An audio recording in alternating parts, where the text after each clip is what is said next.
night. Yeah. All right, so we've got Wendy's for Jocelyn, Dan is for Edgemere, Brett is for Popeyes.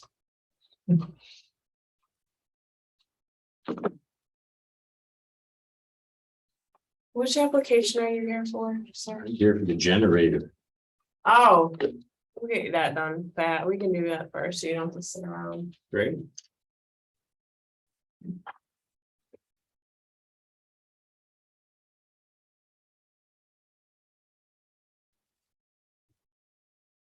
Good morning, everyone. Hi. Hi, Are folks. you ready to start? Yeah, who's MRV? Well, they're not here. They're not there, not here. Well. I hear there. Somebody. Hello. Hey, Good fellas. morning, good morning. Are you here? development? Yeah, come on in. Wow. Hi. Morning. How's it You wanna have them sit outside until we? Yeah, Okay. do you, we have a few other applications to do first, if you don't Okay. mind. There's some benches out in the hall. Sure. And then- Okay, How you doing? thanks. We'll come grab you. How are you? Good, how are We're here for you? two, so we got Nate, Jenny. For Are you the- Matt? Yeah. Matt. Hi, Yeah, how you doing? so you're And here for, Parkside and for. the other, okay, Morel for Lakeside. okay, awesome. Wow, beautiful house. What outnumbered? All right, well, let's start with your generator, because that's Okay. gonna be Yeah, quick. let's. Your first one here. So we're looking at which application? That is 57. Mr. Gray, right? That's me. All right. Okay, 57. 22057. Oh, ZBA, okay. Yep, so just an area variance. Now you were on, so Island Beach Drive, it's a little tight over there. It's a little tight. Yeah. The back of our house is 15 feet from the road, so if we put it where we could, and we have to be 5 feet, I think, from the house, we'd only be 5 feet from the road. My electrical contractor said we'd probably have to do some sort of safety perimeter around it, because it would be so close to the road, and it's actually, relatively speaking, an eyesore to the people either on the road or my neighbor to the north that's affected by the variance, because when he walks out, my back of my house is in front of his house. So he walks out the door, he's looking at the generator. Whereas if I put on the side of the house, both of our houses aren't completely square to the lot lines, but there's 17 feet between his generator and where my generator is going. And I've talked to him about it. And he's been fine.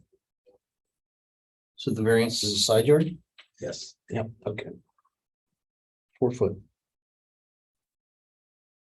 Your photos, you drew the picture and, yeah. Do you want to explain that? So that little red mark there on the Yeah. side is where the generator would go. And you can see his generator is almost directly across from it. His generator here. Right, yeah, that's Yeah. his generator. Whereas if I can walk over here, Sure. this is the other spot they would put the generator. Mm. There's a telephone pole there, the road, there's him walking out of his house, there's Joan. It's just, we originally thought we could put it up against the house and landscape around it, but we'll never be able to landscape around it because we've got to be so far away from the Sure, house. you don't have enough of them. Right. Yeah. How far do they have to be from the house itself? Is there a code requirement? There is a code requirement. Code requirement in the window. So you got to set Yeah. back from the house and you got to set back from the property line, so, Right. okay. And your neighbor's generators on the others across the Same, property yeah. line? Yep. So that would probably help you with your appeal to the ZBA, assuming it helps to have some sort of letter or affirmation from your neighbor saying he doesn't have a problem with what you're doing. Okay. That Right. helps sway the ZBA and also precedent. And seeing you got a precedent of the neighbor has his generator, though his is probably, This looks like it's probably it's conforming. conforming. Yeah, to- but Yeah. They also will ask you when you were gonna have it tested. I mean, they usually run it, it's a self-check every week. They suggest that you do it on like a Monday at 2 o'clock in the afternoon, so it's not, in the middle of the night. Some time where it isn't gonna be invasive for your neighbors. I'm not sure if you even know when your neighbors run theirs, maybe it's quiet enough to. No idea. Okay, yeah, so that's something that I'll probably Okay. ask you. As well. Well, that's pretty cut and dry. Yeah, I mean, we just Yeah, had thank you. one. A couple months ago, or maybe even last month, over on Overlook, so. Okay. Yeah.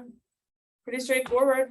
So you just want me to get a letter from Bob, Yes, That would absolutely. help, yeah. That would be helpful. bring it to you? You can email it to me, or you can drop it off in the office before the meeting, and which we'll discuss right now. September. What, 20th, 20th. September 20th, September 20th. that needs a public hearing, It needs a public because hearing. it's zoning board. So your meeting will be 9:20. If you could get that, as soon as you can get that letter to me, it will be helpful. Okay, Okay, perfect. and that's it. Any- All right. Any referrals? Just to Chris, you and Chris? Just Chris and I, There's no seeker, not busy. no, this is pretty straightforward. Pretty cut and dry. I'm checking out to the county planning. or anything like Nope, that. they will Nope. not want to see it. Okey-doke. All right, All right, great. thank you, Mr. Gray. Have a Thank great you. day. Have Thanks a for great coming in. week. Well,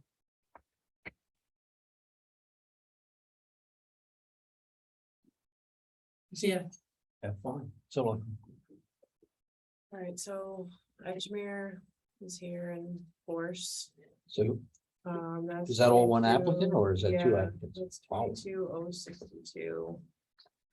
That's the Is that new Parkside? apartment, yeah, that's Oh, the first form-based code. Mm-hmm. application.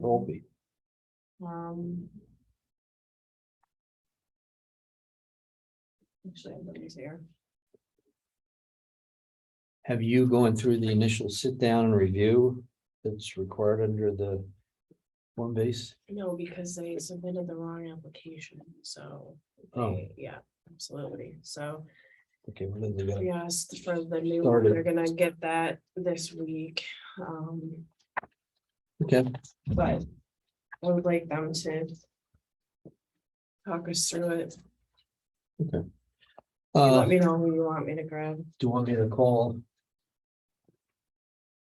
So it's Parkside. That's Parks and do.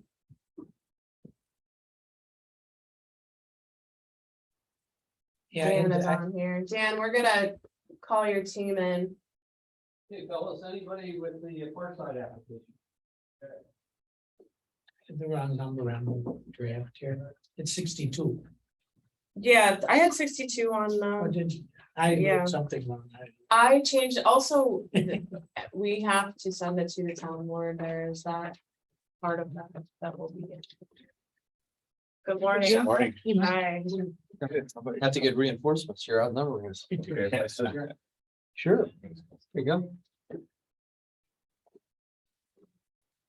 Morning. Good morning, how you doing? Good, good. I'm Chuck Euler. I'm the chairman of the planning board, and you know Shauna and John Robitel is our recording secretary. So those are the players on this side of the table. Yeah, nice to meet you all. I'm Charlie Oster from Edgemere Development, representing the owner and the developer and my business partner, Chris Holland from Edgemere. Nice to meet you. You look familiar. I do? Yeah. Most Wegmans, I guess. Maybe. Everybody's. Maybe. And you, sir? Rich Linder from SWBR. Okay, sure. I'm Matt Tomlinson with Marathon with the site civil engineers on the project. Okay, welcome. Thanks for getting And that. I am Dan Gladding on the Zoom, also with SWBR. Hi, Dan. Good morning. All right, who wants to take the lead and explain? the This is project? exciting. We're doing Yeah. form based. This is Wow. like great. We're Okay. Super excited about that. Sure. We're excited to be the guinea pigs for you guys. You are the guinea pig. We'll poke you and prod you. All right, so I'll pull up your preliminary plan here if you want to talk us through it. Sure. I can start explaining just a little bit about the site plan and then Charlie or Chris can talk a little bit about themselves Sure. and what they're trying to create here, but From a site perspective, we've got a lot of constraints on the site, being easements and some other things, as well as a little bit of an odd shaped site. So Rich and Dan spent quite a bit of time working through a footprint that would kind of fit the intent of this form-based code, pushing the building up towards the roadway, trying to get it within the build to zone, given the constraints of an RG&E easement along the entire frontage there. That makes us stay at least 15 feet away from the right of way. Charlie and Chris also spent some time gathering some info about the anticipated number of parking spaces needed based on some other properties that they have developed or have worked with other management groups on. So we're right around 75% for a ratio of parking spaces to units. That seems to be about the number. So we've got 48 units here and we're providing 42 parking So spaces. it's all residential. All residential, that's correct. Yep. Yep, 2 access points in order to maximize fire apparatus access around the building. We did originally look at just 1 access point, but that really didn't work for getting trash vehicles in, ease of access for snow plowing, as well as for fire emergency vehicles. We are extending the sidewalk along the frontage, kind of connecting the 2 dead end sidewalks that are out there on either end of us right now. We also have a gas line and a sanitary sewer easement along our, let's see, I think north's to the right here, along our south property line there. And that is precluding a little bit of our opportunity for development or doing some different things. So we are creating some parking, but we really can't cut grade or fill over those 2 utilities along that south property line too much. We've complied with the lighting. We've got 20-foot high poles. I know the range is 12 to 20. We've tried to minimize the number of light poles just to provide some opportunity for dimming those poles after a certain hour at night. We'll see how that goes. And then we're providing quite a bit of landscaping, both in the parking at some of the areas and along the foundation plantings, because there are 1st floor residential units here. That's kind of the overview of the site. I should mention for stormwater, we are within the stormwater district that allows us to just discharge for quantity, but we are providing bioretention and quite a bit of tree plantings for green infrastructure and water quality volume treatment. So with that, I turn over to you guys to talk about kind of what you're trying to create here for the building, and then Rich or Dan can chime in on the architecture. Sure. So the intent is to create 48 workforce housing units here. A mixture of 1 and 2 bedrooms, more 1s than 2s at the moment. But yeah, I think this site was on our radar about a year ago, and we've been working with Jim Volpe, who I'm sure you're all familiar with, who's been a big cheerleader for this site in particular. So that's our goal. Canandaigua was a really exciting place to be working right now. This whole planned, future plan development is super exciting, and we hope that we fit into that plan and complement it. So that's the gist of the project, and we're excited to be here. So the plan is, like they say, 48 units distributed in each wing. There's a hinge in the center. I don't know if you have a plan. Yeah, I'm gonna pull up the elevations. Matt, can you remind me if we made the setback work within the limits, or if the RG&E easement is pushing us back and we're asking for a variance there? Nope, we're within the 5 to 20 range. We're 18 feet to the face of the building. Perfect, thank you. Yeah, it's pretty basic plan. On the 1st floor, you've got your offices, community room, mechanicals. Go up higher, you've got some of the other amenities. On the outside, it's pretty straightforward I with, don't think we have a rendering of the outside yet, do we really? Oh, just No, yet. Yeah, We're just- working on a rendering that we'll have time for the planning board, but we at least wanted to get elevations in place for you. Yep. Yeah, and as Rich, sorry, I'll jump in here to help out as well. As you noted, that, you know, the majority of the building is residential units. The core has the building offices, a basic primary community room on the first floor, laundry facilities on each floor, trash on each floor. The upper levels, there's an overlook of the lobbies to get a nice, tall, dramatic space when you walk in the lobby on the second floor. And then up above that, we have room for a fitness center and some kind of co-work / computer workspace stacked in the core. And otherwise, it's apartments, as noted, it's a residential building. Working with your form-based code is pretty straightforward for very limited exceptions. We're in 4 stories. The materiality of this is predominantly fiber cement. At the base of the building, we have brick that varies in height, just to add some visual interest, from just a base water table, a 2-foot water table in some locations, up to the second floor in other locations. And we vary that height again, just for visual interest. The fiber cement paneling is a mix of the flat panels with, you know, joints almost in the stucco style, but with the fiber cement, and a lapped plank siding. With the 4 stories, we're assuming the rooftop is going to be utilized for whatever mechanical equipment we may need, moving those away from the edge, using parapets to screen out from the street as required. We're trying to pick systems that have a limited amount of rooftop equipment so that we can save as much of the roof as possible to explore funding streams for PV access. So that's in our hopes there for the rooftop. And then the only real big sticking point we had with the form-based code was the transparency requirement. On a residential building, if I've got the numbers correct, the code is looking for 50% transparent on the first floor and 40% transparent on the upper levels. And that's a very high number to reach in any sort of load-bearing wall construction, any sort of wood-framed construction. In your region right now, again, as was noted, it's an exciting place to be working. It's a growing place to be working. It's a place where wood frame construction is going to be still pretty common. Just the size of the projects, the density and scale of the projects are leaning towards wood frame construction, which means bearing wall construction. And of course, we need as much wall as we can get to hold up a 4-story building, not just from gravity loads, snow loads, but also for wind loads. The code requires us to look at lateral loads on the building as well. So that really forces us to have more solid wall than opening.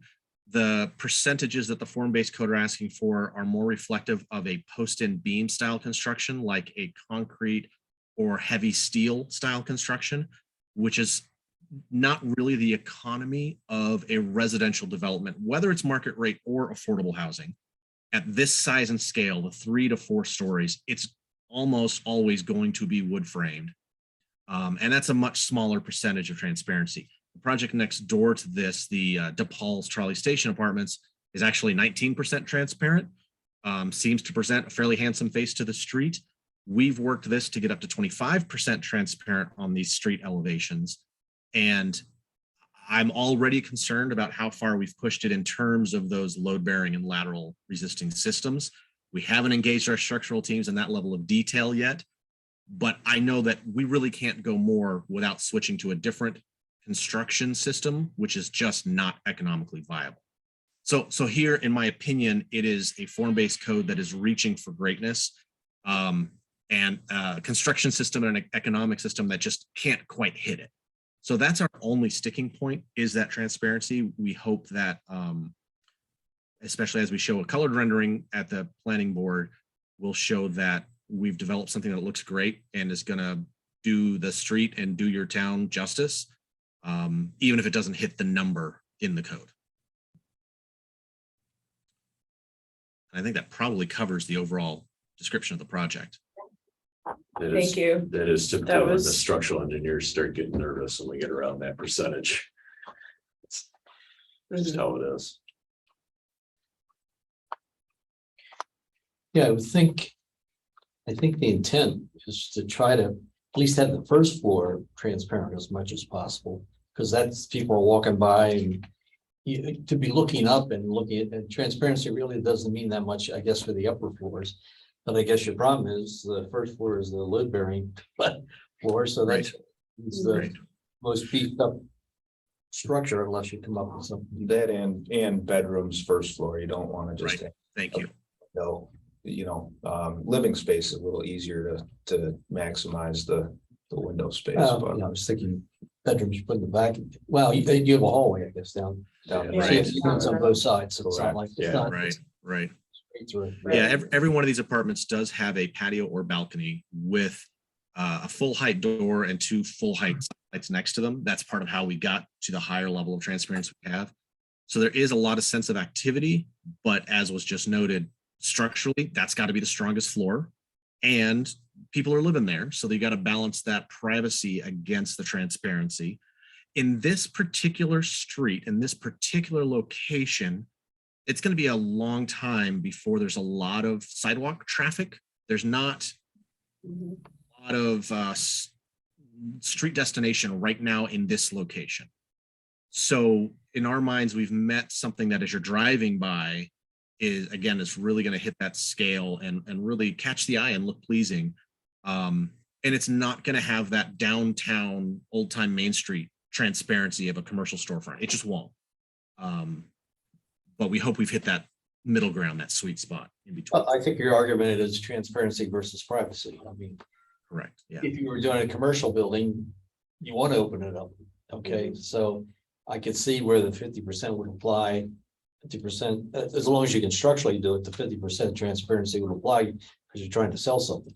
Here, you're not necessarily selling anything. You certainly want the ability to look out through a window, but you don't want people to look in your window. So I think that's your argument. Yeah, the 50% is good for commercial, non-residential, but when it applies to residential, you got to consider the privacy aspect. You'd be looking at blinds all day. Right. We also, in Right. the cost of construction, we're very cognizant of that driving force right now. Absolutely.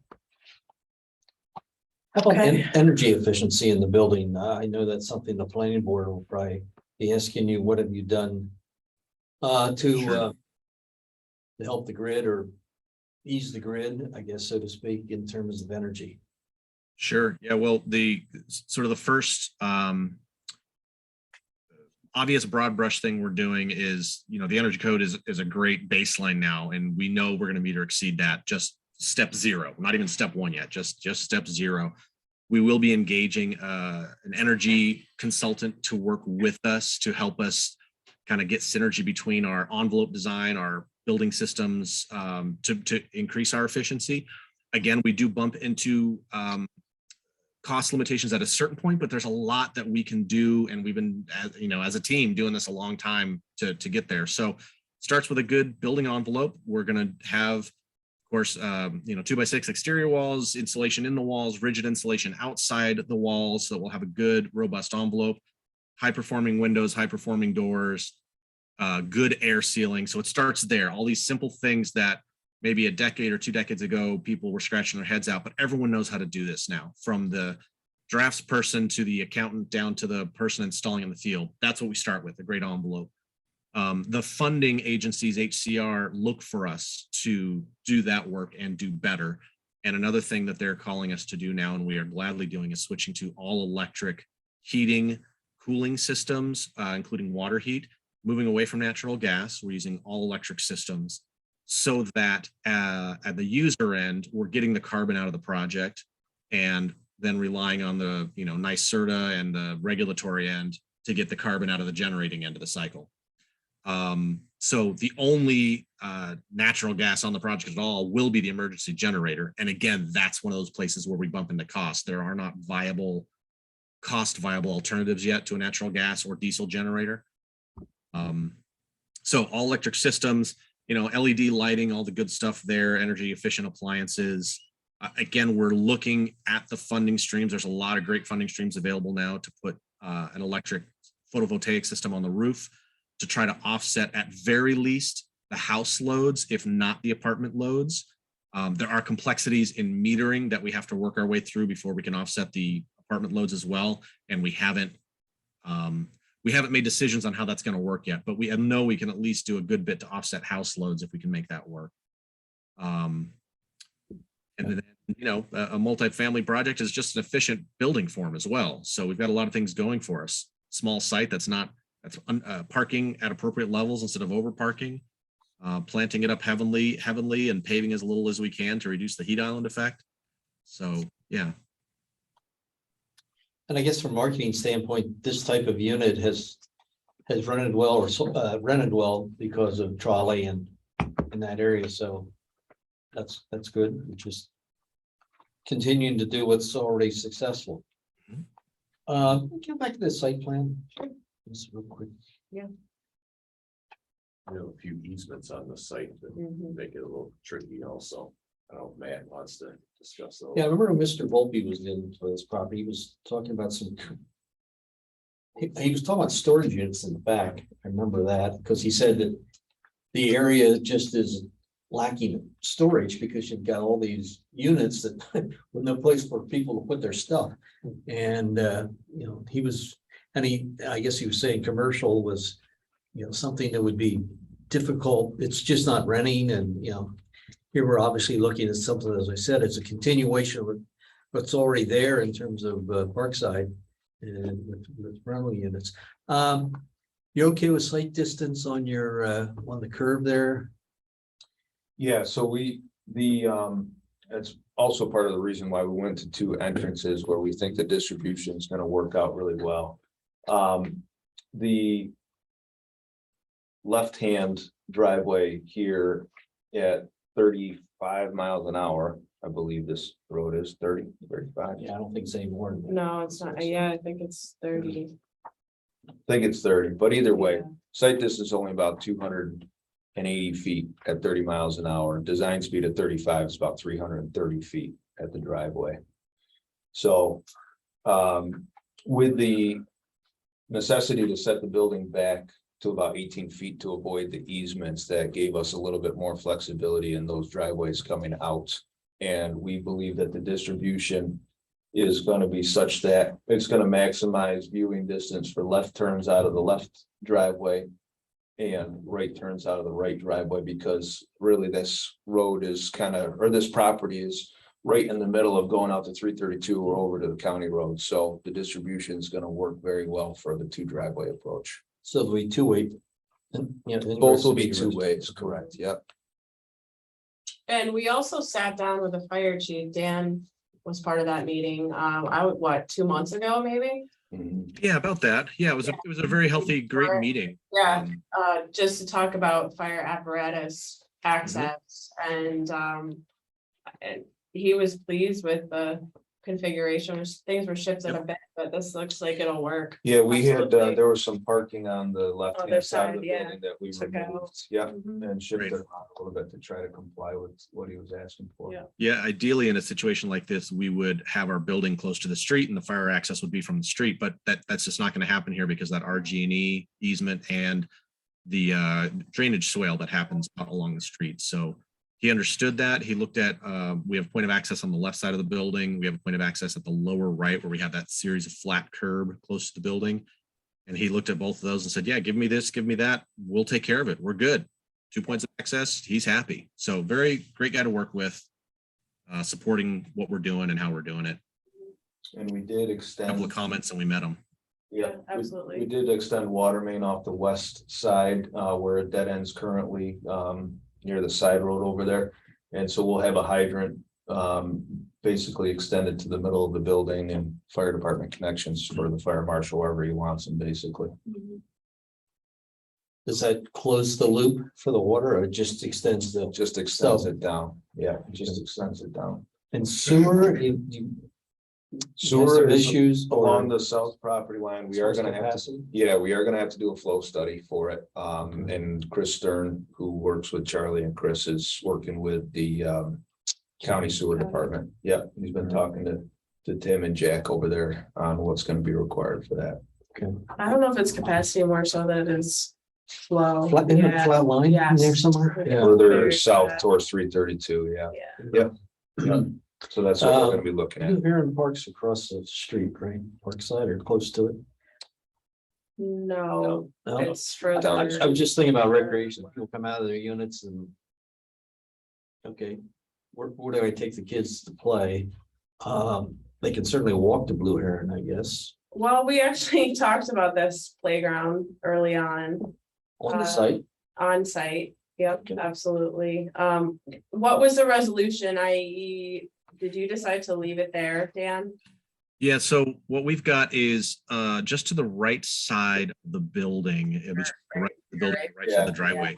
Reserve space for it. but- Right, we've reserved space. The funding agency prefers playgrounds as well. Their language is flexible, and we think we're on the side of that language where they're not going to require it. This project is mostly one-bedroom apartments. There are, if my memory serves, 8 two-bedroom apartments out of the 48. So there will be likely a few families, but not a preponderance of families. We know that, Sean, as you said, we spoke with you about the park. It looks to be about a half mile down the street to the west. It's a little farther, between a quarter and a half mile, a little farther than it feels like when we're looking at this map. It's absolutely walkable. It's absolutely drivable to get down there, get on your bikes, get down there. We're again trying to weigh the necessity versus the cost versus the precious site area of on-site play equipment. And we haven't solved that question yet for us. So we're just holding the space to make sure it's still our decision. do you have a community room in the building itself? Yep, there is a community room in the building. It's got a full kitchen except for it doesn't have a full stove. It's got a full kitchen for storage and for like serving if they want to, bring in a dinosaur barbecue or a sub sandwiches or something like that, or a birthday cake or whatever. And then they can have full events in there. It's also got smaller upstairs spaces. There's some small open sort of sitting areas. So they got spaces for the whole community inside. Just the center of the building going towards the parking lot is sort of the main, entrance. Just to the left of that, to the right of that sort of bean-shaped oval, there's an area where we're gonna have a little bit of outdoor gathering area, a little hardscape patio with some, seats and a little bit of shade, at least little sunbrellas over the tables. So there'll be a little bit of outdoor seating area.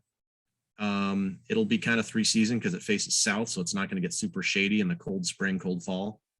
So yes, it's tight, but there are spaces available to get together and gather indoors and outdoors. Good. Good. Maybe some bike racks. Yep, Yep. yeah, we'll be incorporating those. Yeah, Promoting. those are required with form-based code. Yep, Okay. yeah, we do not have it shown here, but it will be. Yeah, so that's what we do need to keep moving. Obviously, we'll move forward, but we do need to use our new application, which I sent you. Yes, you did. Yeah, Thank and that just literally for walks sending you that, through yeah.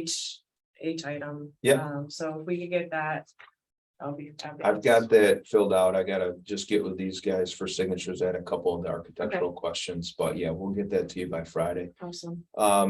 Signage, I don't think we've talked about, and I don't know if we're talking a monument sign or something on the building, but that's specific in the form-based code. If that's not decided yet, that could be a separate application later, or it has to be. It could be a separate application. You can just, if you want to just put a placeholder, a location on that site plan. Okay.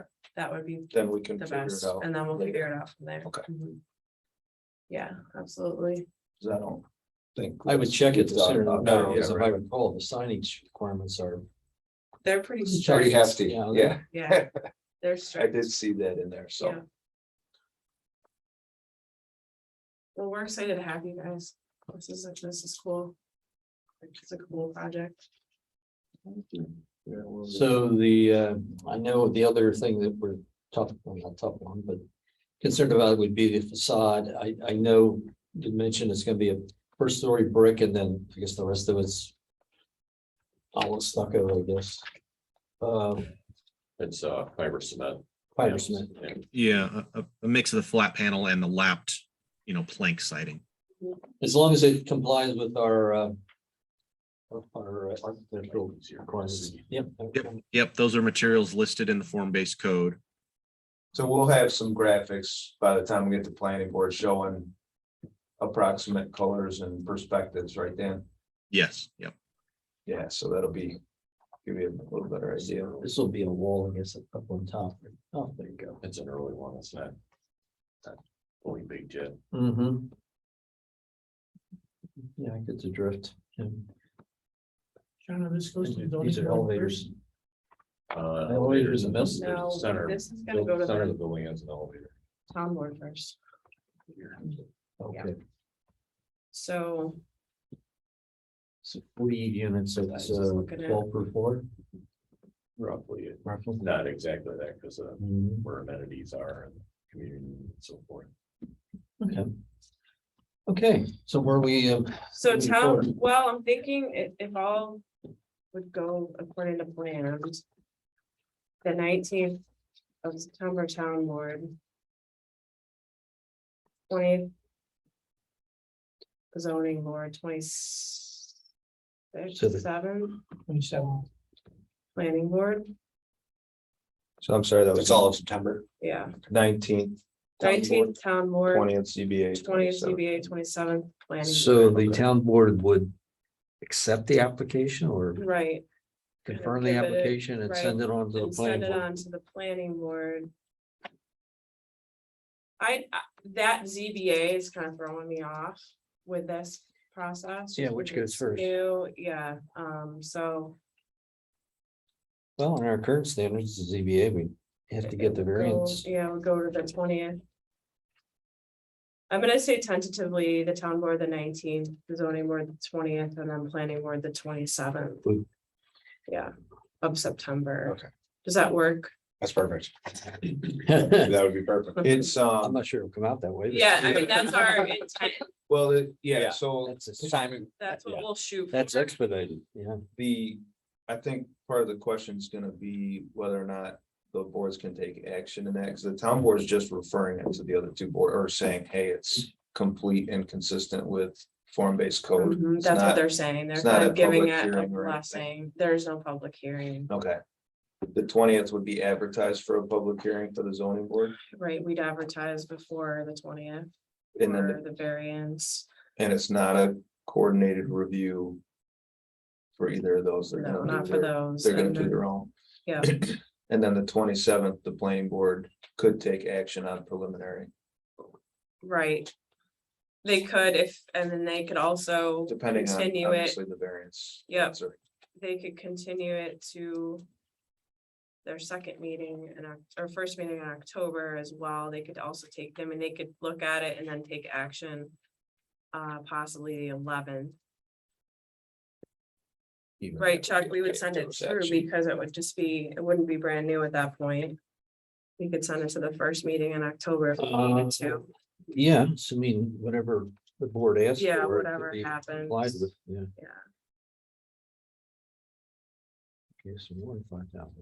So this- Yeah, and just, Dan mentioned the HCR being the funding, but they've got a deadline that's TBD at this point, but we anticipate somewhere towards the end of October, beginning of November, so having at least preliminary and the variance approvals in place beforehand really goes a long ways for these guys on the Yeah. applications, so that's why we're just trying to understand that time frame. and you would talk to Doug about getting a letter from the town board of kind of, hey, we're on board with this. Right. Yeah, Yeah. yeah.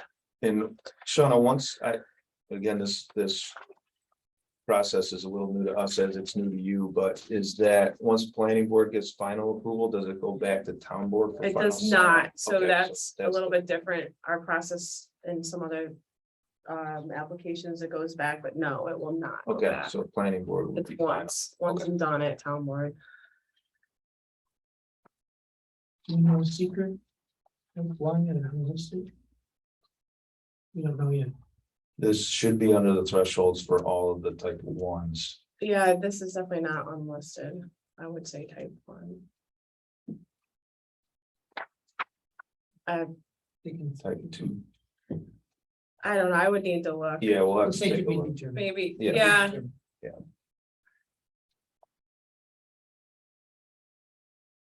It needs the public hearing for the zoning board, correct.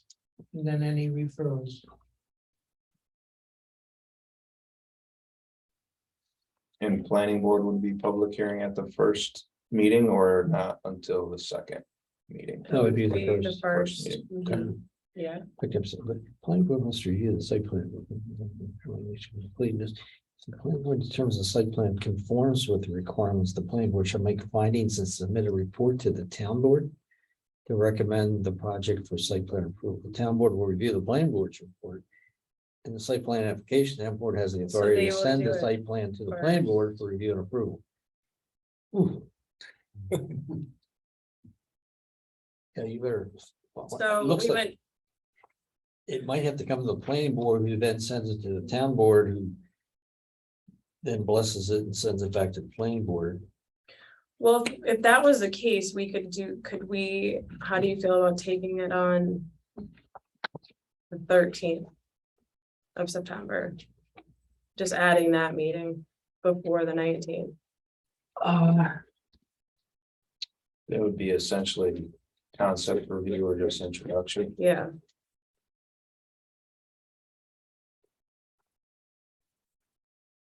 Well, we could treat it almost like a sketch almost like plan, a sketch, yeah.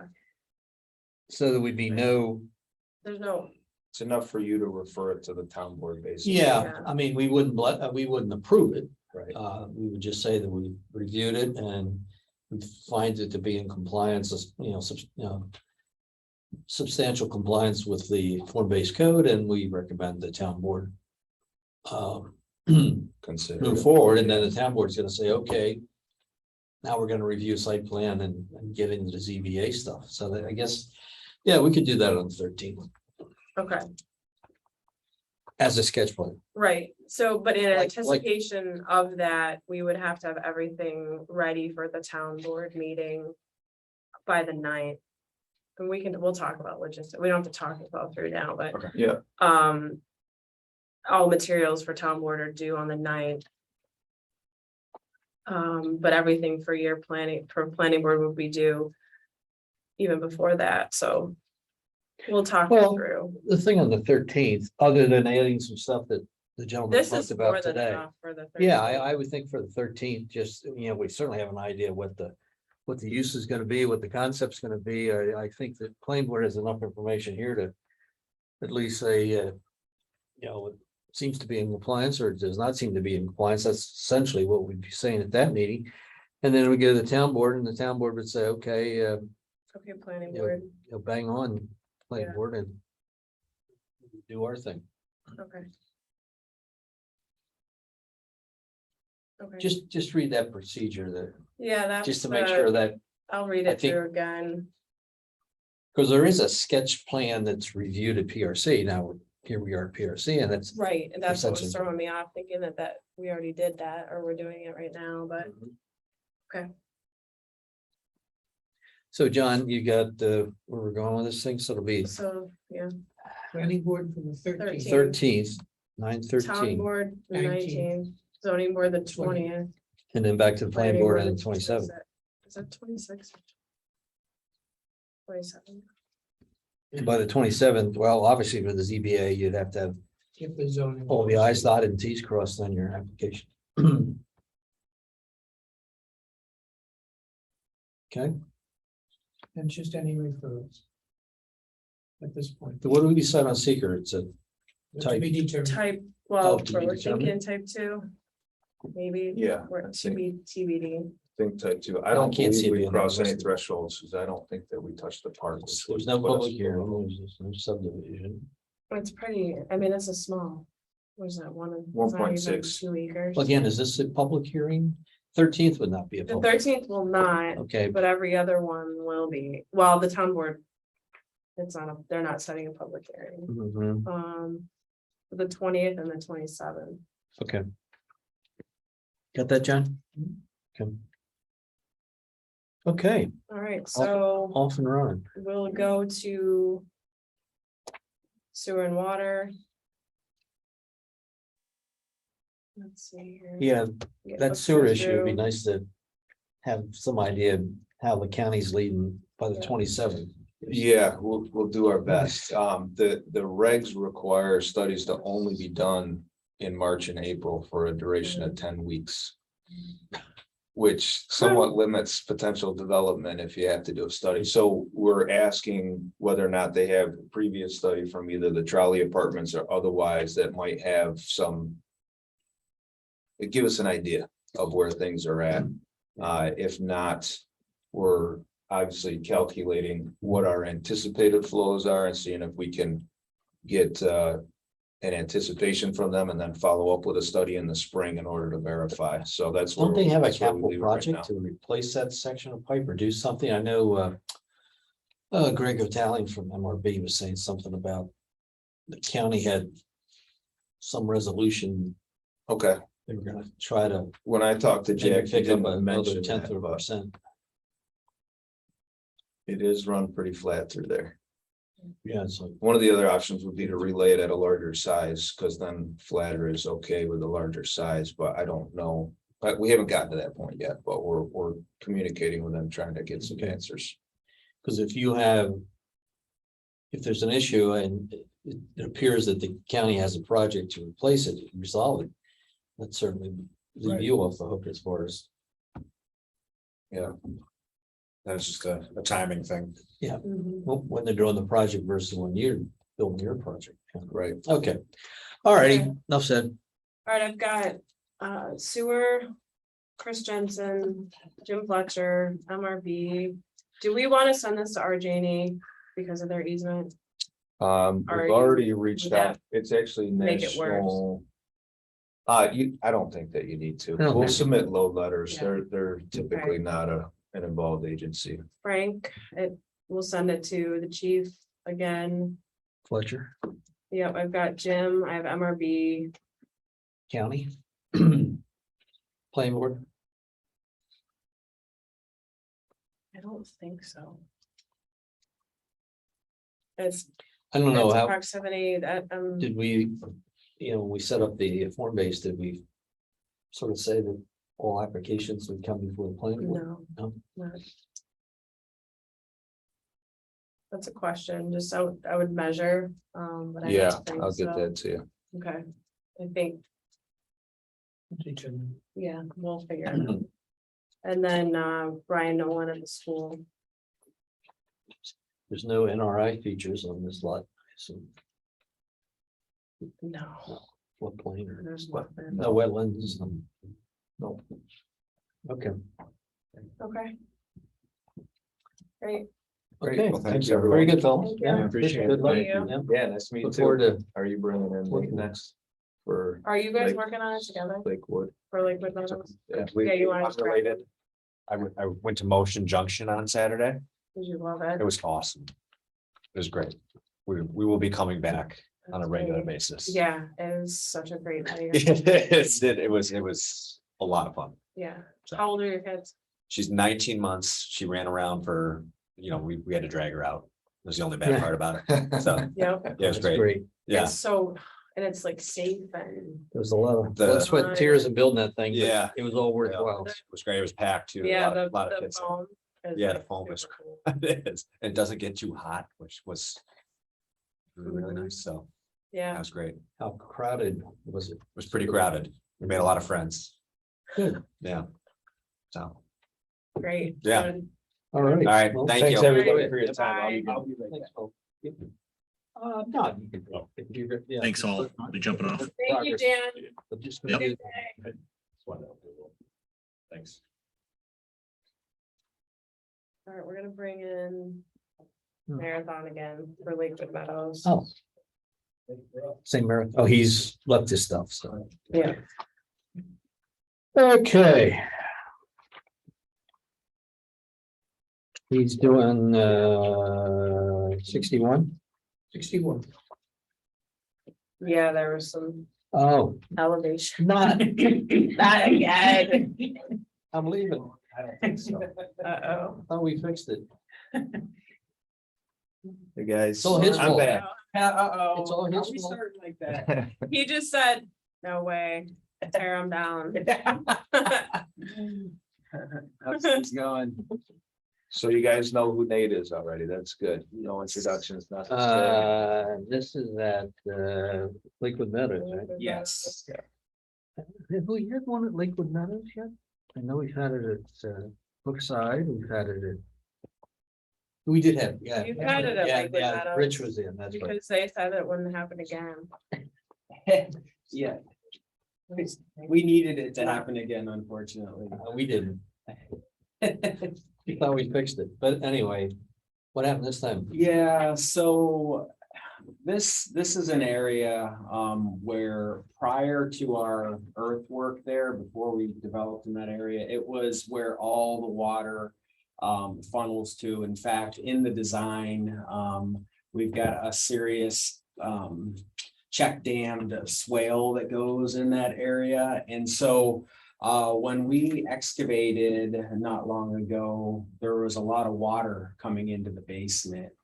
And so the field decision was made to elevate the house such that we wouldn't continue to have water pouring in as it was. So there's still some water that throughout construction that was evident, and the sump pump does run more than we'd like it to.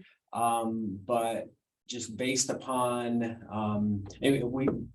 the drainage patterns haven't changed. And when you look at, I took some pictures this morning, when you look at the elevation of the house versus the others, it falls in line. It's the back right corner where it doesn't have an impact on visuals. The driveway pitch is where it should be. So it was just an unintended site conditions that we found there. Is the house up, structure's up, everything's up? Yes, Well, there's someone living in it. correct. Oh. Just Who called recent, me just recently. freaking out about the sign in front of his house. Oh, yeah, that sign. been up Just so you for a lot know, like, what is going of- on? Yeah, I Yeah. spoke with him. I was gonna ask you if you. Well, talked to so him. I spoke to 950, his name James is his first name, the He's one on the from left. Do you happen New to? Jersey or happen to know? I'm not sure. I don't where he came remember. From, but no, him and Long I had- Island? him and I had a good conversation this morning. I took a couple pictures and he thought he's got a nice glass sunroom there. He's like, oh, taking pictures of my sunroom. No, does look nice though. So much for privacy. Yeah. So it's two lots that were affected? It's a duplex, yes. Okay, yeah. so it's that One, building. well, It's, Okay. yeah, it's two lots technically, but So this is our it's next. pretty straightforward. Well, you're a foot and a half, right? Yes, Right. Or, yeah, 6 inches more than the tolerance. and, I mean, the only thing is, we try to. Rather than having building built, and people moving in and then realizing the problem, and then having to deal with, occupants, homeowners. To try to nip this thing at the point where when you realize you had a high water table and you said, we're gonna take the building up, that's when it should have come to us and. You said we're gonna have to move this building a foot and a half, but because you always run into issues that once you just add another party to the mix. Right. And it's been an issue for us because we got, neighbors 3 houses away saying, well, now I have a drainage problem and it's gotta be caused by, that building being higher, and it's obviously not, but it's easy to point fingers. So, all right, well, we'll hear it, and I guess worst comes to worst, we tear it down, so. Even that sunroom, That could stay. okay. You could live in the sunroom. 61. So what was the lady freaking out? Oh, about It the was- sign, okay. Well, it was the gentleman that just moved in wondering why is there a sign in my front Right. yard? But the issue of having the sump pump and. Water. That space- was, no, the water, he didn't even mention Okay, that there was any. All right, so amended site. plan. well, I guess they'll get a copy that it is, right? Yeah, it's gonna go to Chris. Does Jim, probably Jim Fletcher, just as a eyeball it, Mm-hmm. MRB. And that's it. Yeah, MRB's gotta look at the drainage, Yeah. make sure, that's essentially what we do, we just make sure that how you if and how you change the drainage, affects the other. it's controllable. It's not throwing water somewhere. Sure. Yeah. Or it wasn't. Secret? And I think it's covered in the original. Like, Yeah, I was I gonna say. think so. In fact, we could probably do this on the 13th because it's a redo. Yeah, let's do that. September 13th. Mhm. 9/13. 9/13. Doesn't go to the county, No, doesn't need a hearing. No, no, nothing. Okey-doke. All right. just keep our fingers crossed. The neighbors. Okay, so the That's your job. 13th. Yeah, right. Keep the neighbors happy.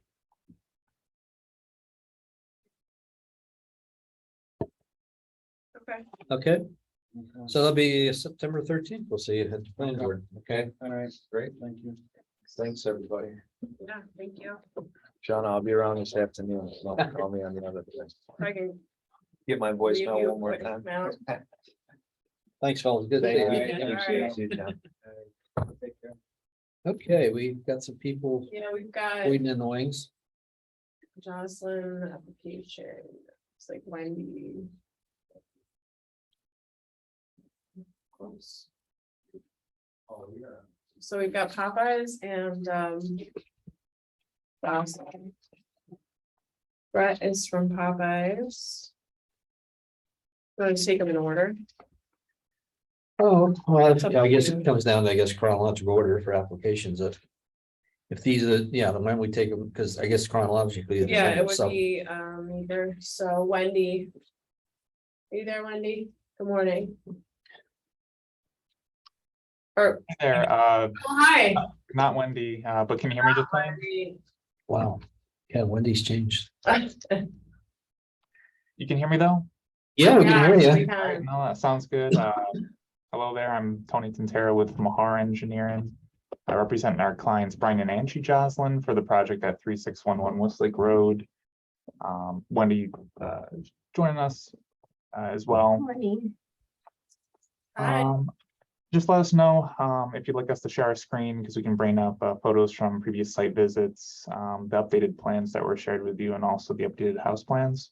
Sure, if you want to do that, I will give you permission here. All right.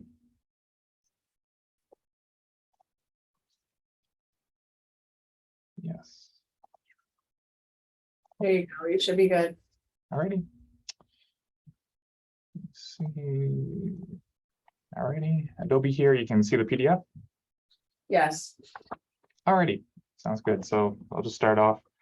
So previously, this project had been before the town of Canandaigua PRC, I want to say 2 or 3 months ago prior. And ultimately, in its first date, when we presented it, there were several variances, given how tight this residential Lake District site is, that we were aiming for, namely the building height variance, and also a graded driveway extension in this region here that my cursor is situated on, over an existing shed, to facilitate safer access off of Westlake Road. Following that PRC meeting, and the feedback that was received. Throw me off. Okay. So yeah, following that PRC, the original PRC meeting, and the feedback that was received, we went back to our clients and, in their interest, reeled in the design to avoid the building height variance that was originally requested. 38. And also to reel in lot coverage and building coverage as well. There still is the need for a setback variance that is anticipated. And based off of the colorized coverage maps on our last drawn C3, which I'll turn to momentarily. So this right here, we should be able to avoid the need for both built-in and lot coverage variances as it relates to the existing numbers. The proposed numbers will be less than what currently exists. Actually, just viewing the existing coverage figure, you can see that the actual existing porch for 3611 does encroach into the right of way of County Road 16. Ultimately, with the new home, There would be a bit of a stoop here to allow access through the front door situated on the west side of the home. And furthermore, on the back side, there's a little bit of an overhang for the second floor. Stair access coming down to the small rear yard that is available. There are no shoreline improvements proposed as a result for this project currently. And before, like I said, there was the graded driveway extension that was originally proposed. But given how this open graded driveway would still be considered for both building and lot coverage, which would ultimately throw our numbers out of whack, it would require the need for both variances. We ended up reeling that in, just keeping the existing driveway. The existing retaining wall would be rebuilt in the location throughout construction if needed. And really the proposed home is situated mostly within the existing footprint. If you can see that going between these two figures. Again, the porch that encroaches into Westlake Road, that's been dialed back. And again, lot coverage variances should be avoided in that the proposed numbers are less than what currently exists. So Shauna, I know we've been in touch regarding an updated zoning law determination to be made for our project, given how we're looking to avoid unnecessary variances. And at that point, I'd just like to turn the conversation over to you if you have any questions or comments regarding the project.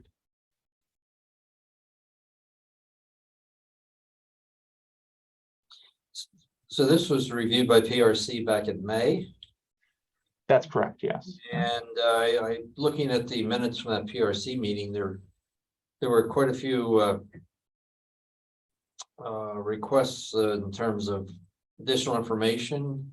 Has that been provided? Yes. Okay. Yep, we've been working with Tony fairly closely. And I know you've been working with the applicant, so you've provided everything that we needed to re-review this. So it still needs a setback variance. Yes, that's anticipated on the rear lake side of the property.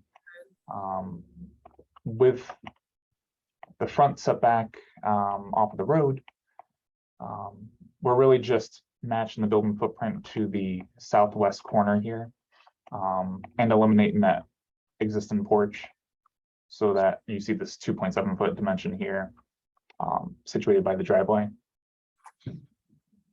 Yeah. That bump out is, so you're taking the porch off and it's just gonna be a little stoop or a little entryway. Yep, that's correct. Let me just pull up the house plans, the elevations. Oh, so just at that door. Yep. Okay. Exactly.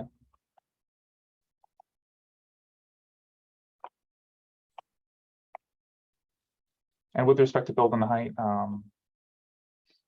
given the desire of our applicant to access the rooftop of the new home, Mhm.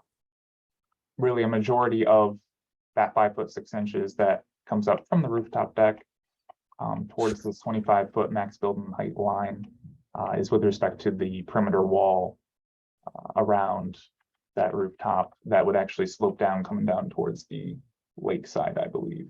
Yes, out here.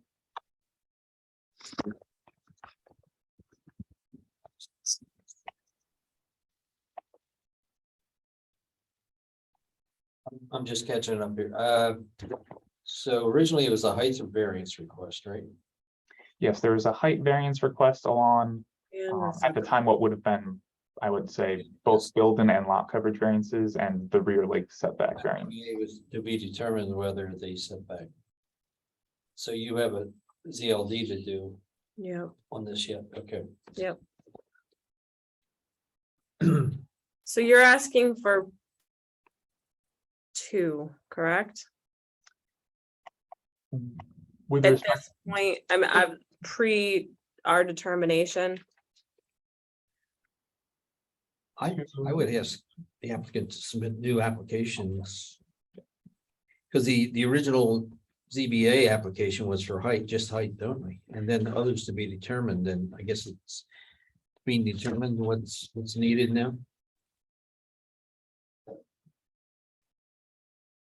I think that would help you and. Yeah, CLT. let's see here.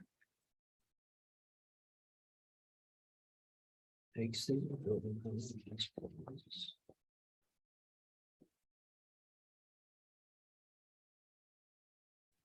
6 foot, it was 6 foot building height.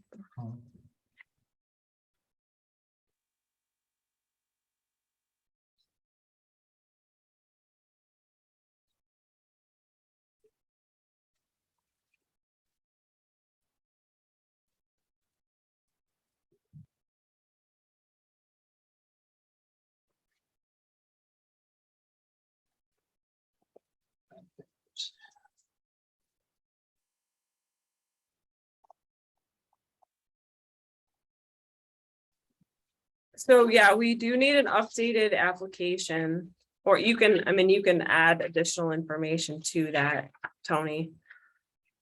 To both the ZBA and PP application forms. Maybe it's fine. The updated area variance. Mhm.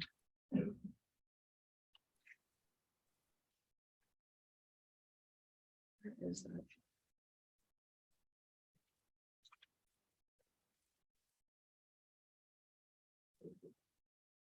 Shoreline guidelines statement we have. Because that hasn't changed, right? The elevation much.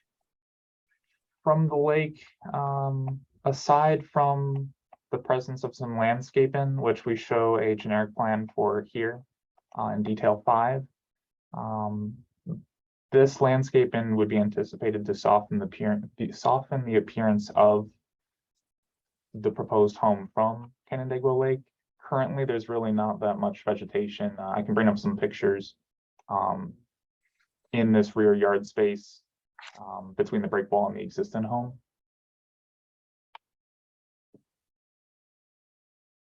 Yes, that'd be great. So then, are you still seeing the, sorry, did you want me to, Landscape plan. sorry, what was that, Shauna? We don't see any pictures, it's just the landscape plan. Yeah, I was just gonna check on that, yeah. Okay, I'm gonna just stop sharing briefly.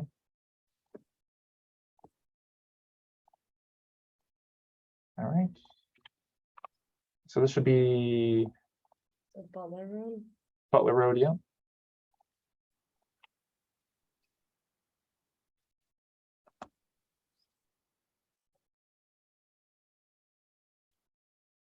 This is the view of the existing home with the porch coming out to the west.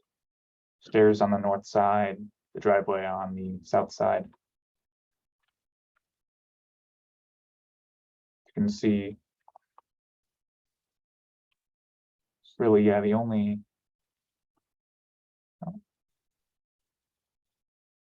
Yeah, there's some block landscaping on the side, but really nothing with much height relative to the shrubs nearby. Yeah, I Do you think this have picture this probably. set? Hmm? Do you have a picture of the south side?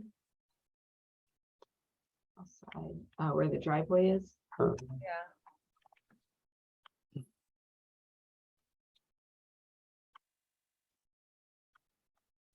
Right here. Okay. So that back will be one additional story, I guess. It's right. It's And ultimately, the bottom floor elevation is being brought up as necessary to meet the floodplain requirements. Other than that, changes between floor elevations within the home and other modifications were made by the project's architect to best meet the town's building height requirement.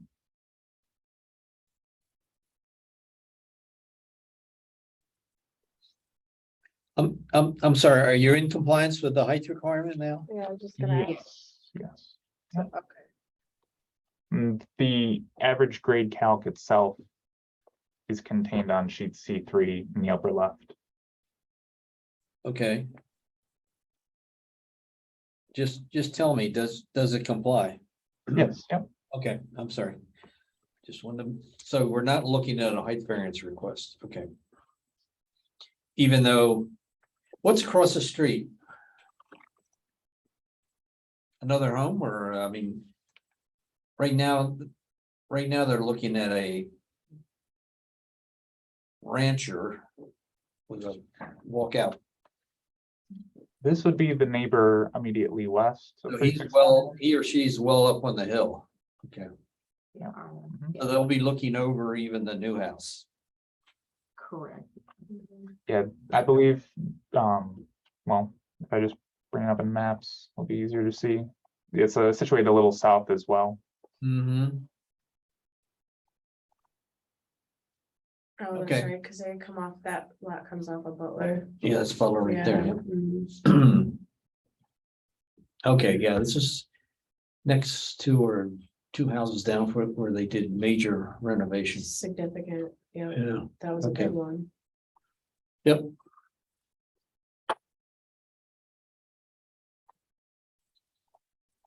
Okay, so So updated application for the variance, please. Got that? height comes out and Setback goes set in. back goes in, yeah. The same referrals as the previous, I would think so. There's Choose a type two. MRV. county planning, Ontario County, sewer. It's on a county road. It is, that's for the county planning. We had Chris, Jim, MRB, county planning board, Go right. and then Bill Wright from the county. And we'll pick the conversation back up with a couple of those reviewing agencies because previously we had shared materials digitally before we made those adjustments. Mhm.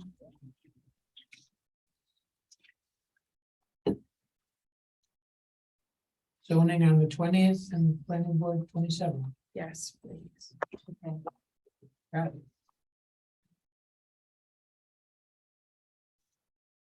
Okay, Thank you. Alrighty. thanks, folks. Yeah. Yep, thanks, Sean. Thank you. Have a great day. You too. Thanks. Okay, All right, Brett. Last but not least. Morning. Hi, how are you? good morning. Good. How are you? We're good, thanks. I appreciate you allowing me to participate on Zoom. It saved me a little bit of driving this morning, so I appreciate that. Sorry you had to wait. Sorry you waited for an hour and 15 minutes. Actually, no, that wasn't any problem at all because I'm here in my office just working and listening. So Okay. Plus you would have. thanks. I've Glad to You've drive been driving anyways. that time. one thing good came out of COVID. It's the popularity of Zoom meetings and being able to get more work done at home sometimes. My name is Brett Steenberg. I'm the engineer for Liberty Restaurants Development and their proposal for a Popeyes restaurant at Roseland Center where the existing vacant bank is located. They're proposing to demolish the bank and construct a Popeyes single story fast food restaurant with a double drive-through in that location. I don't know if you'd like me to share my screen or if you want to share your screen, however you want to do it. Happy to do so. Is that the credit union or it wasn't the bank there, was it? It was a bank, it was an investment firm, it was. It's right at the corner, right? Yeah, it's Okay. right across from Mavis, north. Yeah, of- okay. Yeah, I never, Yeah, before my time must have been a bank. yeah, it was. a long Anyway, time we ago. know where you're at. Okay. Okay, I appreciate that. All right. Can you see my screen? I don't know if I'm still sharing. No, I can't see your screen yet. Hold I will, I've got your plan up.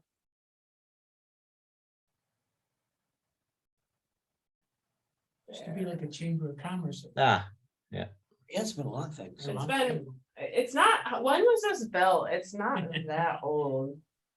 yeah, it's actually a relatively new structure. It's pretty new. No, All right, so Um, the existing put a driving building window and you got Popeyes. and configuration, it already has a loop around. So looking at this, our proposal is to, the front of the building will be just slightly further off of Route 5 and 20 than the existing structure. It's about 1.5 feet further back. What would be the east side of the building will be a little more in line with where the canopy for the previous drive-throughs sits, pushing the actual building a little bit towards the east. The reason for that is what Liberty Restaurants has been trying to do with their Popeyes restaurants that they've been developing as much as possible is to get away from that traditional drive-through scheme with restaurants where the cars stack along the sidewalk side of the building and loop around the rear of the building and then exit out the other side with parking on the outbound side of that. And the reason being is two things. First, it creates a nightmare from a pedestrian standpoint, especially for those requiring accessible access. I don't know how many times I've seen where the handicap accessible aisles are on the opposite side of the drive-through and the cars are stacked through the drive-through without even enough room to get someone through to the handicap accessible ramp. So what they've tried to do is create what you see here, which is more of a pushing the drive-through a little bit further towards the outside of the parking area. And the second thing is it allows for more stacking and less traffic congestion during peak hours at the drive-through. Again, since COVID, a lot of drive-through traffic has picked up significantly, and sit-down traffic in fast food restaurants has decreased significantly. These restaurants only 24 seats inside them. They do the majority of their traffic in the drive-through. And this site actually laid out very well to do this and do this in a way that's very functional and doesn't impact the on-site traffic of the retail center, nor does it allows for significant stacking within the drive-through. It would require elimination of one of the access points, which I actually feel is probably a good thing from a traffic circulation standpoint in the retail center, because it pushes all of the ingress and egress traffic to the Popeyes to that outbound ring road, which goes around the northerly side of the shopping plaza, rather than allowing people to exit a little bit closer to the front of the buildings and say they want to exit to the west, driving along the front of the buildings, once again creating pedestrian traffic issues, which is something that I personally am a big proponent of avoiding as much as possible. The building, and I don't know, I know Mr. Jensen had mentioned it may or may not require a variance because it sits further back than what the existing building sits. The building itself, the proposal, it's going to be, look it up on my computer here so I can read the number. The existing building is 78.8 feet back. We're setting the building back 79.6 feet. In this zone, it requires a 100-foot setback off of routes 5 and 20. So I'm not sure if that determination was made if we would need a variance. We did submit the variance paperwork as part of this application for that. And stormwater, one of the reasons we really wanted to keep the building a little further to the east on the site If you're familiar with the site, there's a large green space with berms and mature landscaping separating it, separating what was the former financial institution or whatever it was most recently from the parking lot at Roseland Center. And we really did not want to get into that and impact that much in any way, because a couple of things. It does provide as a screening between vehicles from the intersection, being able to looking out over that parking lot of Roseland Center. And it is mature landscaping and established green space. And whenever possible, we try not to try not to disturb the established green space, where all of the proposed development is within the existing asphalt paved area, with very minor exceptions along the edges and along the rear of the site to get those drive lanes in there. So we tried to maintain the existing drainage patterns as much as possible. We did have to add an additional catch basin because we are creating some curb lines there, which will impede stormwater management into that green space and tie into those existing catch basins. But for the most part, the existing drainage patterns have been met. We've actually reduced the amount of impervious area on the parcel, and by about I'm gonna say about 2/100ths of an acre. So we've got a slight reduction in the impervious area on the parcel. The total disturbance is less than 1 acre in size, thus not triggering the New York State DEC Speedies permit requirements. Water and sewer connections, we're proposing to tie into the existing sewer line servicing the building. We are proposing a new water service because we believe that the water service that will be required for the restaurant is larger than what would have been required for the financial institution.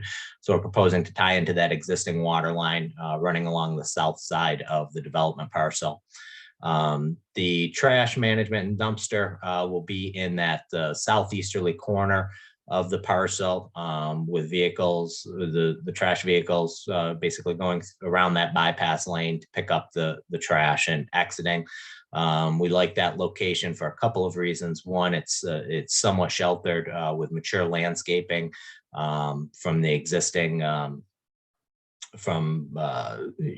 5 and 20, and does sit behind the building. We did add some landscaping around the dumpster pad, but that will be a masonry enclosed dumpster to match the structure itself. And secondly, it's in very close proximity to the service entrance for the building, allowing the employees ease of access, especially in the later evening hours, to get the trash to the dumpster location. We are proposing 22 new parking spaces, with 2 of those being accessible spaces. The 22 parking spaces is complementary to the 24 seats, figuring approximately 8 to 10 employees in the maximum shift, reduces that to 12 to 14 parking spaces for customers, which is approximately one parking space per 2 seats, which is more than sufficient to service the parcel. We did have some color renderings on the first page, which show the prototype of the building with that's their standard prototype. Please ignore the paving around the building. That's just something that they've put in there, but that gives you a general idea of the color, scale, and materials. A lot of brick, mixing in some of the wood structure along the edges, with that overhanging canopy in a teal color, which are teal and orange being the corporate colors. And this point, I'd like to open it up for questions, since this is our first presentation. Be happy to answer anything I can at this point, and if not, I can get back to you with those answers. Is this on a standalone lot? No, it is part of the, it's actually going to be a lease parcel as part of the Roseland Center development. Okay. So I guess you have agreements with Roseland as to where you're gonna build, what you're gonna build, how are you gonna Yeah. use it? Yes, they've been, matter of fact, they've been involved with it. This isn't, the Roseland's owned by Wide Waters Group, and we just got done doing a Popeyes in Cicero, New York, for on one of their parcels as well. Similar scenario, but a much smaller parcel than this. Okay, I assume you have a landscape plan. I guess the current site is well landscaped. How much of that are you gonna be able to preserve? As you said, you talked about, I guess, to the west, that area, trying to keep that Yes. as is. Actually, almost all of the landscaping around the west side and east side and north side of the parking area will be preserved. The only area where we will be cutting into the existing landscaping would be on the south side of the building, where we're widening that existing drive aisle. You can see our contours there as you run around that side of the building. That would be the only area where we're impacting the existing landscaping. We do anticipate on increasing some of that green space in that drive, in the drive lane, that we'll be eliminating and adding one additional tree in that location.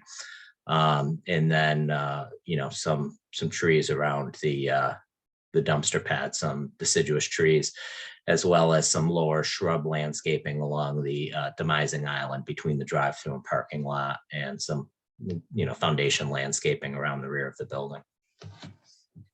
Yeah, excuse me, we're looking at the landscape plan now. I see that's what I assume you're adding. That's correct.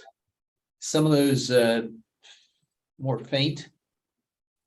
Are they existing, or do you show any of the existing landscaping? We don't show any of the existing landscaping on. This is just all new landscaping. I think it would be helpful to It would. see what's existing. Okay. The board members have the same question I would have, what's it gonna look like? Right, The combination of existing and proposed landscaping, that's ultimately what you're gonna have out there. a colored rendering is always helpful for that, to show existing and proposed. We could certainly provide that. So you're gonna be abandoning the Driveway. That driveway. there, okay. So your sole means of access will be Up. in and out of 5 and 20? No, there's actually a ring road. Oh, okay. So you're If you still- scroll up a little bit towards the north, That's cut off. actually, if you go, actually probably the best thing would be to go to the overall site plan that shows the survey by DDS. That'll show the traffic circulation on the site. Right, so that, you're still gonna have that Moran Road access point. Here, So if you're looking at this, we don't have any access off of that. That's one of the accesses to the site. I believe there's another access to the west over here. into this site as well, Yeah, it's over here. which is over there. And we will be eliminating, if you're looking at the building pad over on the right side of that page, we'll be eliminating that southerly access drive there. And all access will be out of the northerly access drive, which runs parallel to 5 and 20. And I think my personal opinion from a traffic standpoint is exiting this traffic onto that ring road. Again, it minimizes congestion in front of the main retail center. So people traveling west are more likely to follow that ring road around and out to Route 364. And people traveling east would take a left out of that access drive, and then that short distance take a left out onto Moran Road and exit the site. So really, I think it's going to prevent traffic from basically prevent pedestrian traffic conflicts on the main retail center itself. Yeah, essentially you're mirroring what's happening at Starbucks, the next intersection. Where Starbucks is the corner, and the only way to get in and around Starbucks is off the parking lot. if I remember. Correct. Yes. Yeah. So, I mean, you can Well, learn, you can come off, you can learn good and bad from Starbucks. right, you can come off the parking lot, but you can also, there's multiple ways. Yeah, well, okay. But it's strictly off the Same, parking lot. right. yeah. It's not off. So the- there's nothing. This. This can be problematic. Right here, I think people finding it maybe. yeah.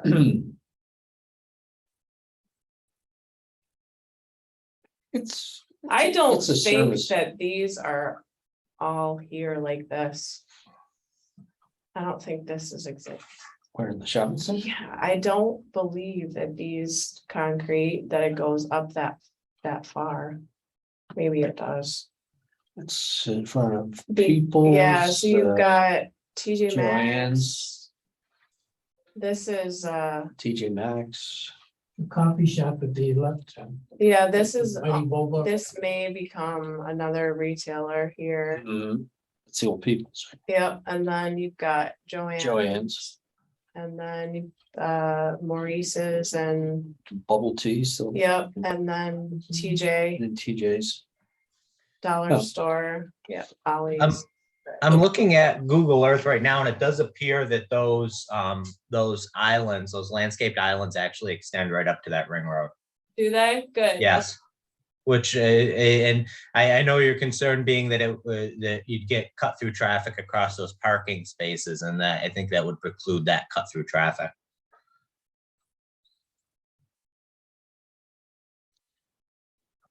Yeah, the one is there for sure with, that has trees in it, landscaping. the This one has. Yeah, that one right trees, there. Yeah, I've sat Yeah. on the trees waiting for my wife to shop. yeah, these have trees. Okay. How will you close this off? Just with landscaping? We're just proposing right now, it's mostly green space in there. We're proposing some additional, grass and, basically saw cutting and removal of the pavement, and then an additional tree centered right in that parking space to kind of complement and match the existing tree lines along in that green space to the north of that. This signage. There's a lot of signage.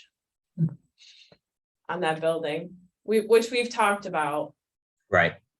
And I did go through your code, and I apologize for not getting back to you sooner. I was out of the country on a vacation before my son goes back to college. So I was unable to get to it at that point, but I did, I sent that over, and I would ask that, I guess I would ask, more for your interpretation of the code and how, from a signage standpoint, what you're looking for, and I can certainly bring that back to the developer. Did you get me the summary of the signage? I did, but it wasn't until Friday. Oh, so I haven't even, okay. So It actually what I came up with, and this is the tough thing is trying to determine what's allowable. I thought, looking at it, that the site allowed up to one sign up to 350 square foot based upon the frontage. And then I did do a summary of all the signs on the building, and I'm not sure if you include those shutters as signs, but all the signs on the building, based on the square footage, and I did send you elevations with the square footage of each one of those signs. is about 240 square feet without the shutters and 304 square feet if you included those decorative shutters, which I'm not even sure what those symbols on them mean, but it's something that's on Popeye's standard prototype. But I kind of did try to summarize it the best I could, and I would ask that, any thoughts you have on, what you want, we can certainly relate to them. Okay, thank you. Do you have any more questions? Are there sidewalks all the way around the property? On the, There aren't sidewalks existing extending to the property. It's just the sidewalks along the building and parking spaces. And there is sidewalk out on 5 and 20, but due to grade issues, I'm assuming that's why they've never brought the sidewalks down to the site, because the site sits quite a bit lower than the highway. What about Moran Road? Hmm? Sidewalks on Moran. On the north side. could be, I'm trying to remember. Boy, I'd love to get sidewalks around the frontage. Yeah. Cause the, whoever did down there in front of Peppers and all that, that all just got done. It'd be nice to extend that up to 5 and 20 and so you're saying, Brent, the grade is tough to put the sidewalks on a level with 5 and 20? Yes, the sidewalks, there's a pretty good drop off. Actually, there are sidewalks all the way down Warren Road Okay. right now, All the way up to the intersection. all the way up to the intersection. There's sidewalks around, basically around 5 and 20 in Warren Road. They don't, because of the grades and berms and swales on the site, they don't come into this site. If you look, there's quite a bit of drainage, which runs along in between this site and Warren Road and routes 5 and 20. And I think that's why they've never actually connected the sidewalks directly to this parcel. I think it would be difficult to do, but it's something we can take a look at if you'd like, extending a sidewalk from the restaurant out to there. But there's sidewalks along the outbound of the site. I think we should look at that, Well, that connectivity. whether you have Okay. it to the restaurant, Or not. that's not a big issue for us. It's more the frontage Yeah. to make sure we have sidewalks along the entire frontage of Moran and 5 and 20. Yeah, there is sidewalks along that. I'm looking on Google Earth right now. Actually, if you go just scoot down Moran Road a little bit on Google Earth, you can really see that drainage because they were actually improving it at the time of this photo was taken. So you can see what you'd be dealing with trying to get across and down into the site. So if you'd like, I can share my screen and show you what you're looking at. But Okay. Yeah, we'll do that. Let me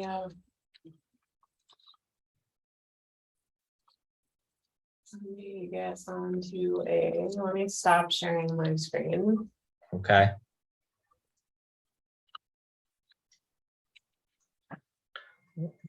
All right, go ahead. Can you see that? Okay, there's the sidewalks on So you Moran. can see the sidewalk on Moran, and you can see the sidewalk extending down 5 and 20. Yeah. And then this is the parcel right here that we're looking at. You can see they've got a pretty significant drainage ditch, which actually runs to the west along the entire parking lot, and connects to a couple of culverts in this location. I don't know why they were digging that out or improving it at the time, but you can see that there would be some pretty significant difficulties to try to get a sidewalk down through this and across and have it be accessible, because that's a pretty good grade difference. But if you go up this way a little bit, With that project, okay, good. so you do have sidewalks there though. Yeah, whether you want to have people walking on 5 and 20 and being able to come down to Popeyes, that's a marketing issue, I guess. If you want to. Yeah, I think, I I don't don't think it's an issue. I mean, I, people come from, in the car. yeah, I'll talk to them a little bit about that. I think, they're more, like I said, most of their, a lot of the traffic lately has been drive-through, so they've been focusing on the design of that drive-through and making sure that it doesn't, I could tell you that the applicant is very cognizant. We don't want, even on day one grand opening, when everybody's coming to get their free chicken sandwich, we don't want to be backing up and impeding traffic on neighboring roads, highways, or parking lots. So that's something we've been very cognizant of, with all the designs, if possible. Just keep in mind, you have the college literally. I don't even know, Across the street. across the street from you. Okay, So, I can talk to them about that and see if they would want to make a connection to that sidewalk. yeah, that's what I'm thinking of, the college traffic coming. I mean, it's not that far of a walk. I've Yeah, it goes and walked to the CMAC for concerts. So yeah, and also something to think about, that People getting their cars fixed at maybe. there's Mavis, there's Yeah. a lot of traffic in the summer during concerts, okay. a lot of foot traffic in that area. I certainly will mention that to them and take a look at that. I mean, obviously, we want them to succeed and Yep. be profitable as well. So anything we can do to do that is Yes, absolutely. Thank you. How about lighting, Brett? We'll be providing a comprehensive lighting plan. It'll all be between 12 and 15 foot tall LED lighting, high efficiency to illuminate the parking lot and such. Okay. All right, that should come in soon. Okay. Get that to us. We'd like The that by photometrics. Friday, the photometric dark sky compliant plan. Yep. You said by Friday? Yeah, and then if you can update the landscaping as well for Friday, I can certainly do that. thank you. Yeah, show up. Yeah, applicants have been showing existing layouts and then proposed, and sometimes they don't meld the existing with the proposed to see what it's actually going to look like. And looking at that picture you had, yeah, there is some nice mature landscaping already there, and if you're Yeah. intended to preserve that, all the better. Yeah, that's one of the reasons, and I don't know if it's been determined that we need the variance. That's one of the reasons that the variance is what it is. I don't think I could ever avoid a variance in entirety on this site, given the configuration of the site, for that 100-foot front yard setback. But keeping that building a little closer towards Moran Road allows us to keep that landscaping fully intact. And I really didn't want to move the building towards the west and just to minimize the variance by 10 feet or so and end up ripping out all that landscaping and green space, because I think it complements not only this site, but the whole shopping center itself. Absolutely. And you will need the variance just because you're taking Okay. down, but I think your justification will be well received. Yeah, you're not making it any worse. You're actually improving the. Yep. You're improving the non-conformity. Yes. Yeah. So. Yep. Sounds good. Yeah. All right, so if he goes to the ZBA, are we looking at the 20th? 2020 CPA, 27 planning board Yes. needs a public hearing for the ZBA. Yes. The ZBA does. I don't know if the planning board does. Site plan? No, No. the county, Sean?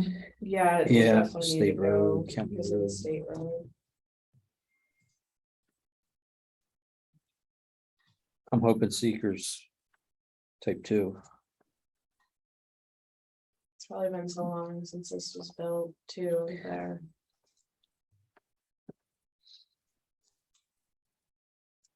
Okay, What was the thing? referrals. Chris. MRB.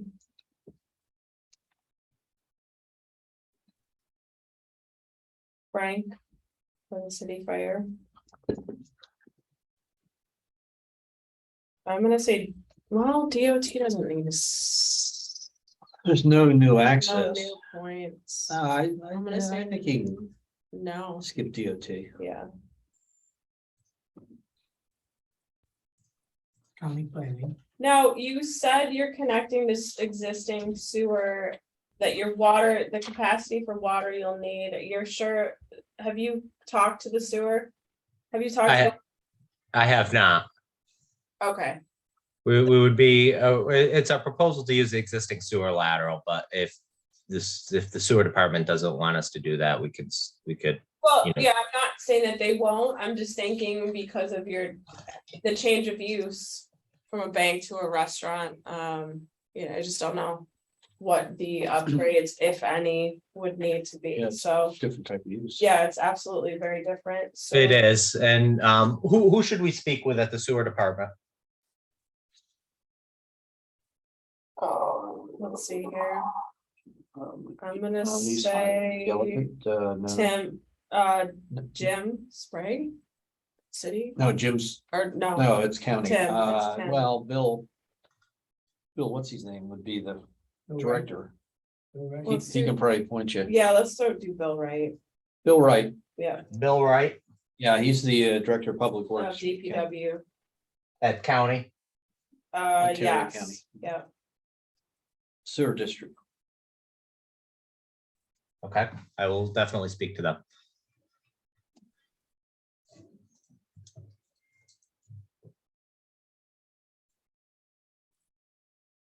That's it. So what would we be looking at for dates and procedure, just so I can let the If- applicant know? We will let you know everything you need. I mean, we just kind of did verbally, but we'll get it to you in writing. Okay, Friday is when it will be needed in terms of the plans, updated plans this Friday. Anticipated zoning board of appeals meeting on the 20th of September and then planning board on the 27th of September.